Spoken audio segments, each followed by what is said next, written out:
मुख्यमंत्री माझी शाळा सुंदर शाळा या आजच्या या अभियानाच्या गौरव पुरस्कार प्रदान सोहळ्याला उपस्थित या विभागाचे अतिशय कार्यक्षम मंत्री दीपक केसरकरजी, आमदार कपिल पाटीलजी, आमदार विक्रम काळे, आमदार राजेश पाटील, आमदार शेखर निकम, माजी खासदार रामशेठ ठाकूर, संभाजीराव थोरात शिक्षक नेते, प्रवीण पटेल गिनीज बुकचे, त्याचबरोबर आपले दुसरे त्यांचे मिलिंद वेर्लेकर, रणजित सिंग देवल, सूरज मांढरे, व्यासपीठावरील सर्व सन्माननीय मान्यवर आणि पुरस्कार विजेते सर्व मान्यवर, शाळांचे सभापती, मुख्याध्यापक, शिक्षक आणि विद्यार्थी, मी सगळ्यांचं मनापासून खूप खूप अभिनंदन करतो. खरं म्हणजे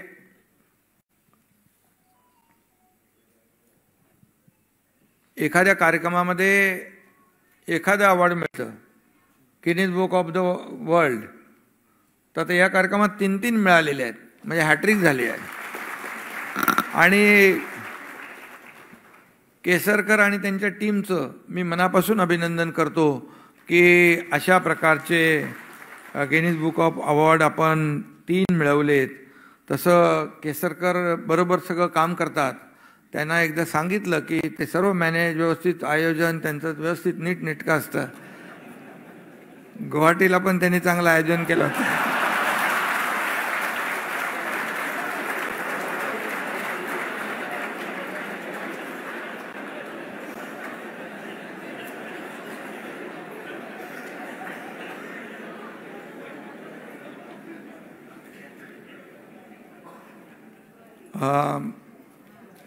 कारण त्या परिस्थिती तशी होती, त्यामुळे सगळी जबाबदारी मी एकटा घेऊ शकत नव्हतो. आणि सगळं तुम्हाला माहीत आहे, ते सगळा जो कार्यक्रम आहे तो फार धाडसी होता आणि अनेक लोकांना त्याची चिंताही होती. अनेक लोक शुभेच्छाही म्हणजे देत होते आणि हितचिंतक देखील भरपूर होते. त्यामुळे त्यावेळेस केसरकरांनी खूप चांगल्या पद्धतीने ते हँडल केल्यामुळे मला बाकी सगळं नीट व्यवस्था आणि मॅनेजमेंट करता आलं. आणि खरं म्हणजे मी आपल्या सगळ्यांना मनापासून धन्यवाद देईन की आम्ही सरकार स्थापन केल्यापासून हे लोकांच्या मनातलं सरकार, सर्वसामान्यांचं सरकार, आणि याच्यामध्ये मग शेतकरी, कष्टकरी, कामगार, माता भगिनी, शिक्षक, अगदी वारकरी, तरुण, युवा, ज्येष्ठ सगळ्यांचाच आम्ही आता छोटासा अर्थसंकल्प अंतरिम केला, व त्याच्यात देखील आणि मागच्या अर्थसंकल्पामध्ये या सर्व घटकांना स्पर्श करणारा, सर्व समावेशक अशा प्रकारचा अर्थसंकल्प केला. आणि आता आम्ही जे निर्णय घेतला आपल्या सुधारित पेन्शन योजनेचा, तो तर आपल्याला सगळ्यांना माहीत आहे. 17 लाख लोकांना त्याचा फायदा होणार आहे.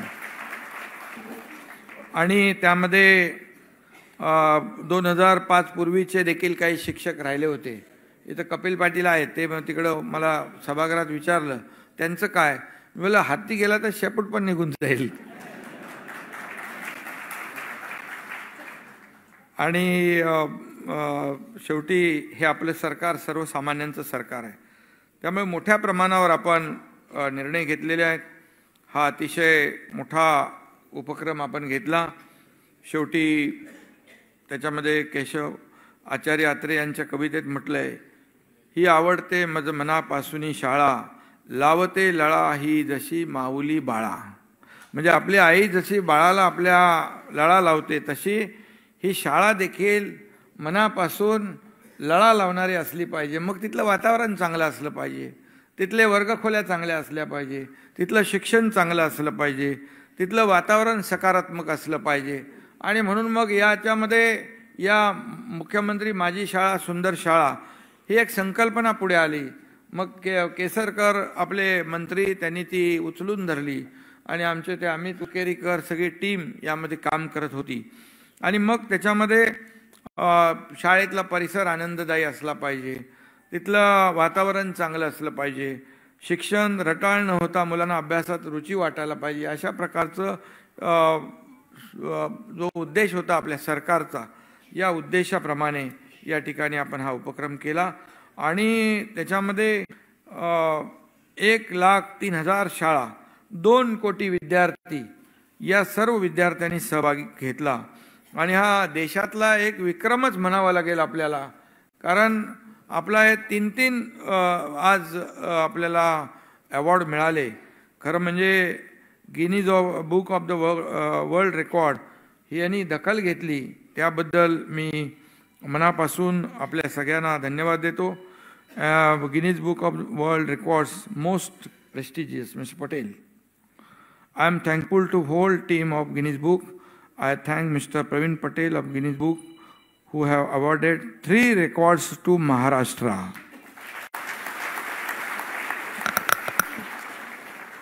आणि म्हणून हे आपल्याला 3 रेकॉर्ड जे आहेत आपल्याला महत्त्वाचे आहेत. आणि त्याच्यामुळे एकंदरीत केसरकरांची आता तुमची जबाबदारी वाढलेली आहे.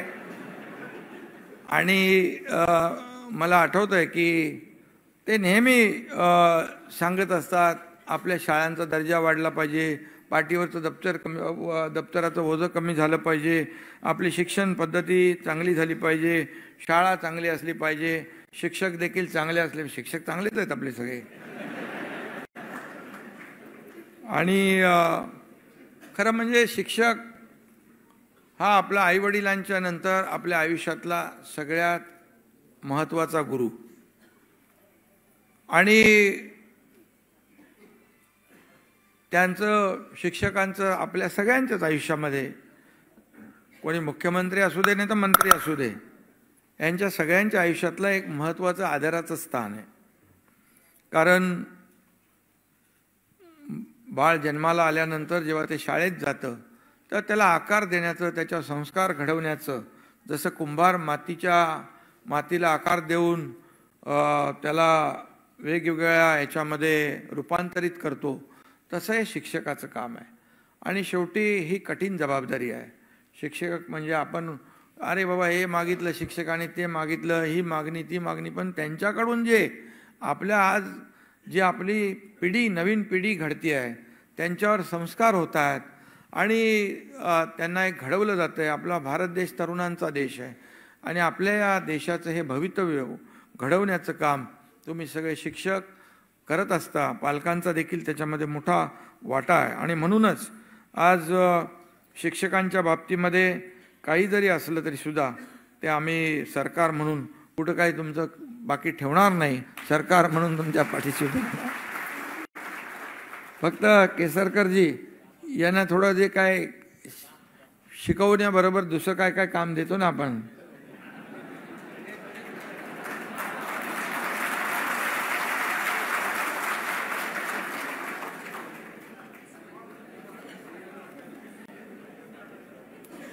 ते पण थोडंसं आता काय त्याच्यात मी जास्ती बोलू इच्छित नाही, परंतु ते हळूहळू आपल्याला कसं करता येईल ते आपण नक्की, शेवटी ते का मग आपल्याला त्याचा परिणाम आपल्या विद्यार्थ्यांच्या जीवनावरच होणार आहे, चांगला संस्कार घडवण्यामध्येच होणार आहे. बघा आताची परिस्थिती बदलली. पूर्वीची परिस्थिती काय होती? पूर्वीच्या शाळा अशा नव्हत्या, आता चांगल्या इमारती झाल्या, सुंदर शाळा झाल्या. आता पूर्वी आम्ही शाळेत जायचो, मला आठवतंय शाळा क्रमांक 23 ठाणे महापालिका किसननगर, आणि तिथे आमचे रघुनाथ परब गुरुजी आमचे वर्ग शिक्षक होते. शाळेला दरवाजे नव्हते, आम्ही पहिले जाऊन साफसफाई करायचो, स्वच्छता करून नंतर त्याच्यामध्ये शाळेमध्ये मग अभ्यास सुरू करायचो. पण आताची परिस्थिती बदलली. आता ती इमारत सगळ्यात चांगली टोलेजंग केली आहे मी, कारण मी त्याचा विद्यार्थी होतो. केसरकरजी आपल्याला जायचं होतं पण ते राहून गेलं. आपण जाऊ, भेट देऊ, कारण शेवटी जुन्या आठवणी आहेत, तिथून आपली सुरुवात झालेली आहे. किती कुठे माणूस गेला तरी सुद्धा ते मागचं विसरू शकत नाही, आणि त्या मागचं मूळ विसरणारा हा एकनाथ शिंदे नाही. त्यामुळे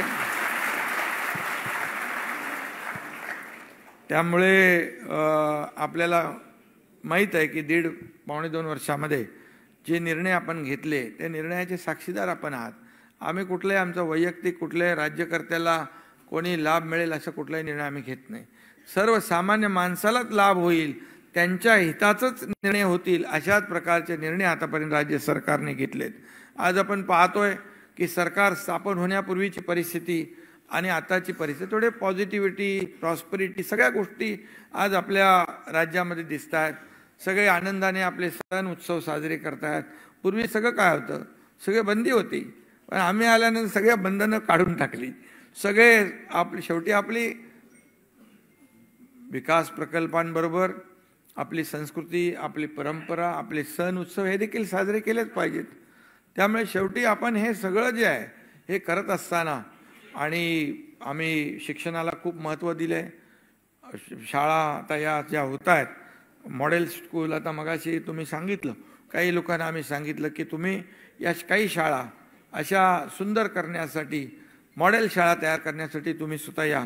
तर अनेक लोक पुढे येत आहेत. मोठमोठे उद्योजक, अगदी अंबानींसारख्या लोकांनी देखील, मुकेश अंबानींनी देखील इंटरेस्ट दाखवला आहे की हजारो शाळा ते स्वतः घ्यायला तयार. इतरही काही लोक आहेत, खूप लोक आहेत, आणि ते आपण करू. आपण आरोग्याला महत्त्व दिलं, आपण शेतकऱ्यांच्या प्रश्नाला महत्त्व दिलं, आपण इन्फ्रास्ट्रक्चर. मला सांगायला आपल्याला आनंद वाटेल की आपल्या राज्यामध्ये सगळ्यात जास्ती पायाभूत सुविधांचे प्रकल्प आज सुरू आहेत.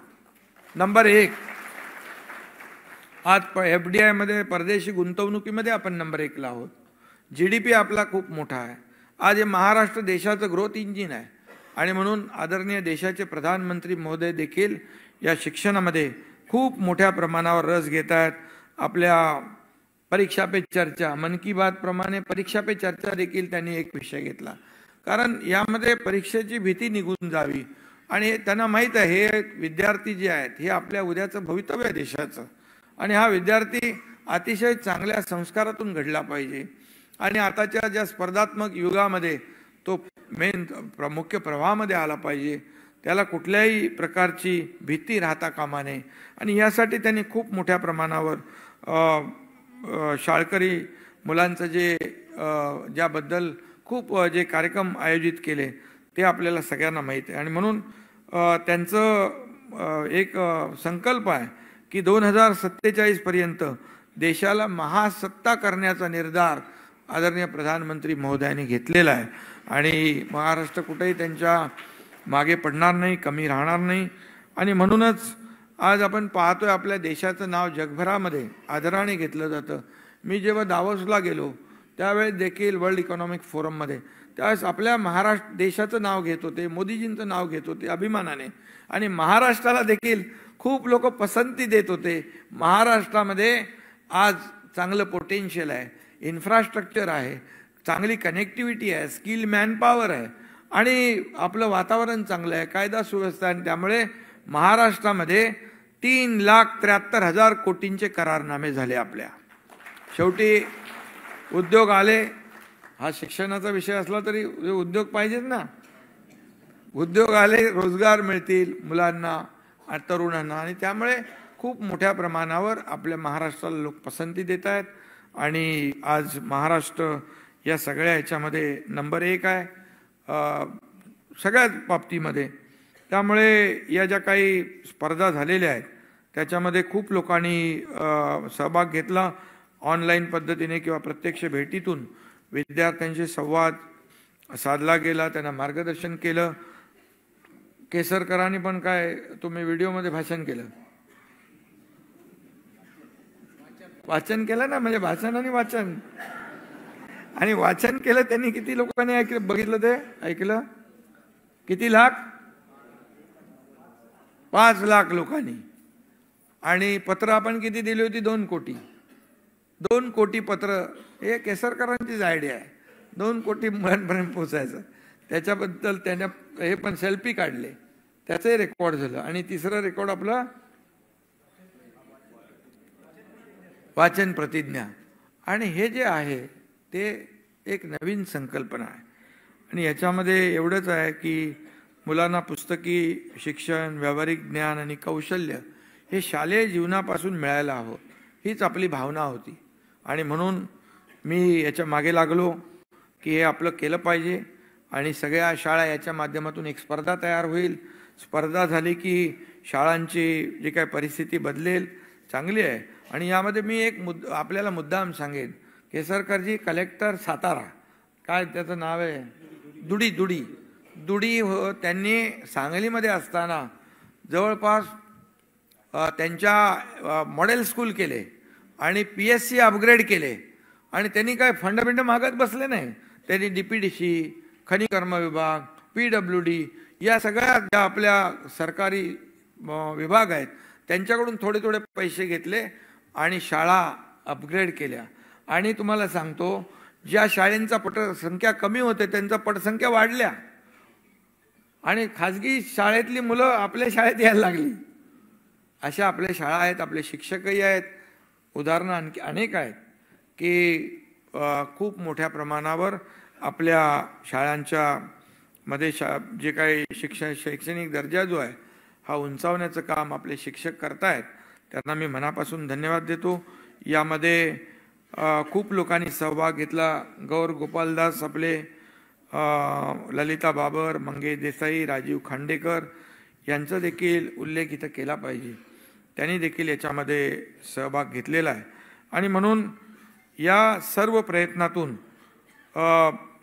जे काही राष्ट्रीय शैक्षणिक धोरणाची काटेकोर अंमलबजावणी केली पाहिजे. ग्रामीण आदिवासी भागात शाळामध्ये सोडून देण्याचं प्रमाण जे आहे ते कमी झालं पाहिजे.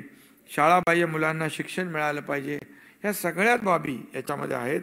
आणि म्हणून मला वाटतं हा जो काही आता वर्षभराचा कार्यक्रम ठेवू नका, हा दरवर्षीचा कार्यक्रम चालू ठेवा.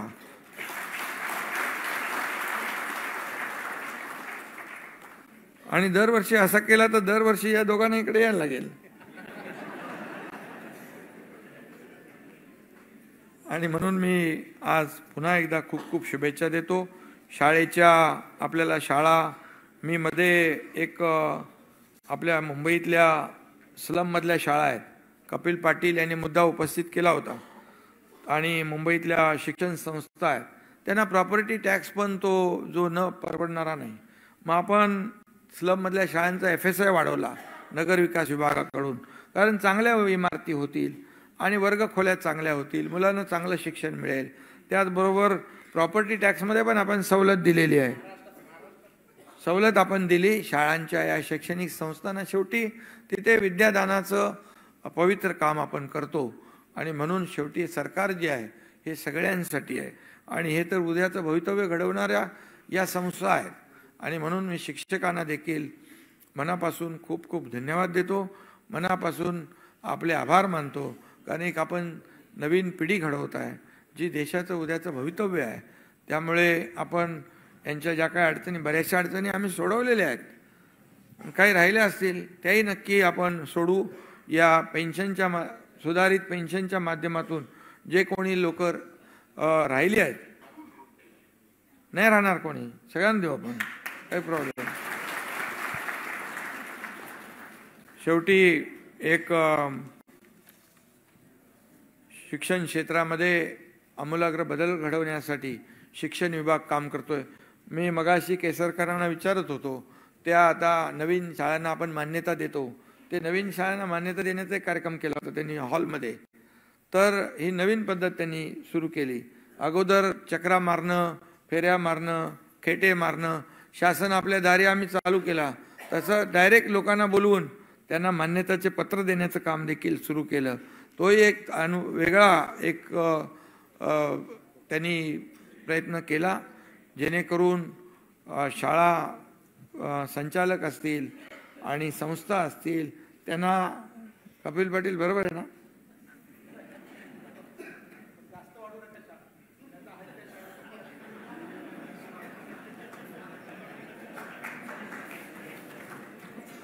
मग ते रद्द करायचं. सगळ्यांना खूप धन्यवाद. केसरकरजी तुमचं मनापासून अभिनंदन, खूप शुभेच्छा. धन्यवाद. जय हिंद, जय महाराष्ट्र. लोकशाही मराठी ऐका, पहा, जागरूक रहा.